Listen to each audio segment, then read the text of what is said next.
I guess, total playoff picture now.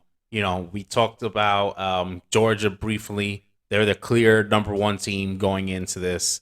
They pretty much locked in their chances to go to the playoff.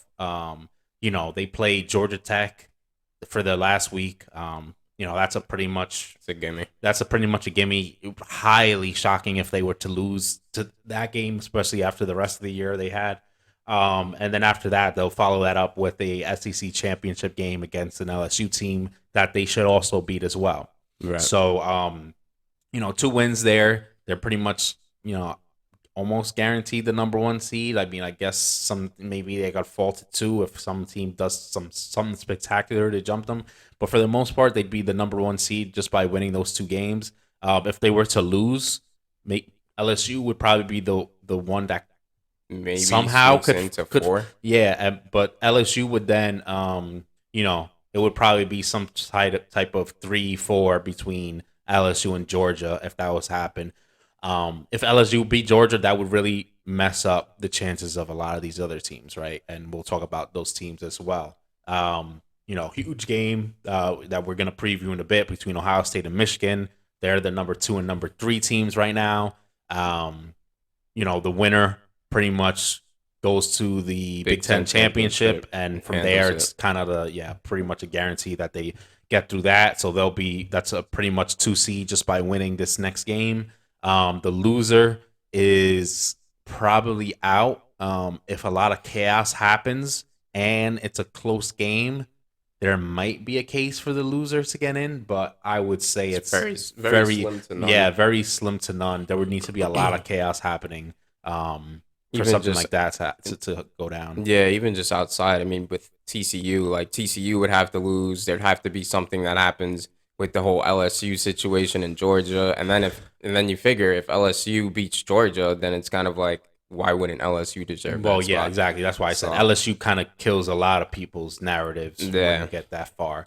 TCU, who we talk about the current number 4 seed, if they win out, they're probably going to be the 3 seed. If they lose one of the games, I know a lot of people talk about is it fair or not for their team to be out of the playoff picture just by losing one game, where if they were, a bigger brand like a USC, an Alabama, a Texas, Oklahoma, even those teams in their conference, that no, wouldn't be the case. But realistically, we know that's kind of how it's going to go. And if they lose one of those next 2 games, Iowa State first to end the season, and then Kansas State in their Big 12 championship, they'll be out. If they win out, they'll probably secure that 3 seed and move ahead of the loser of that Ohio State Michigan game.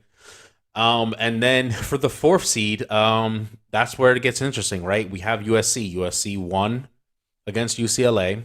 They're going to close out the year against a Notre Dame team. They're going to South Bend to go play that game. yeah, and that's gonna Notre be a Dame tough is game to ranked win. ninth, I believe eight, 17. 17, 18, something around that range, right? But they're going in that building. That's a team that seemed to not be as good earlier on, but they certainly kept things rolling, got some big wins.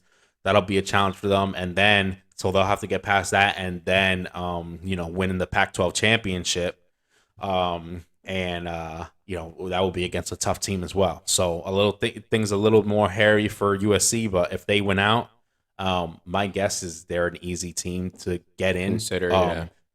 You know, they're not going to move ahead of Georgia, the winner of Ohio State, Michigan, or a TCU team if they stay undefeated. But there's 4 spots. That 4th spot would be theirs, in my opinion, if they, win out the rest of the season. Yeah, especially with all the implications of Lincoln Riley going there, the brand of USC. Obviously, everybody knows the history of them, Mm-hmm. and to have them in the playoffs for the first time since they've had the college football playoff emerge, that would obviously be a lot bigger than having a TCU where they can easily just get knocked off Well, by the well, one seed. So, TCU is going to get in over them, but there won't be a choice, So right. that's why TCU would be 3, USC would be 4. They wouldn't be taking anything from each other. What they would be taking for taking a spot from is some other teams like we'll talk about like Clemson. Right. Clemson is another team in the running. They're one loss team, but it's funny how if you look at the dynamics between a one loss USC team, who everyone is talking about how good they are, and then you The look at a one-loss Clemson Clemson team team where everyone that's talks about how they've underperformed and haven't lived up to the hype, yeah. right? But at the end of the day, it's one loss. And look, Dabo's been there, done this before. Certainly has plenty of experience.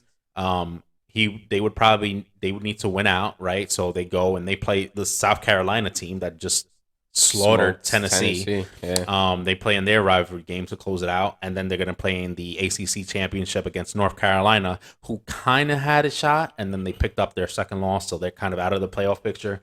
But yeah, so they'll have to win those two games, and then if something ahead of them happens with one of those teams we talked about, they'd probably be the next shoe-in team. And then outside of that, we talked about, the LSUs and stuff like that. It gets tougher around that point because you have LSU who, if they win, they could probably slide in there. Yeah. Outside of that, it's very hard to see other options, right? Tennessee's completely knocked out. Alabama, I don't think could get in at this point. Tennessee just got knocked out. You look at other teams like Penn State.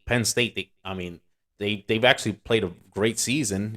They're ranked, I think, right now around number 10. Their only losses are to Ohio State and Michigan, number 2 and number 3 team. But it's tough. There's a lot of 2-loss teams, so it's kind of like it's a lot of 2-loss teams. So it becomes tough. I think after that Clemson team and obviously LSU, if you throw them in the mix, that gives you about 6 deep the field. Realistically, things would have to go really, really bad for a bunch of teams for anybody else to get in. Because then I think like a TCU team can pick up a loss, and if a bunch of things happen, they're going to end up throwing them in. Almost the same with USC. I think people would almost rather have one of those two teams in versus you go out and you go grab, an Alabama team who's probably towards the front of the pack of others.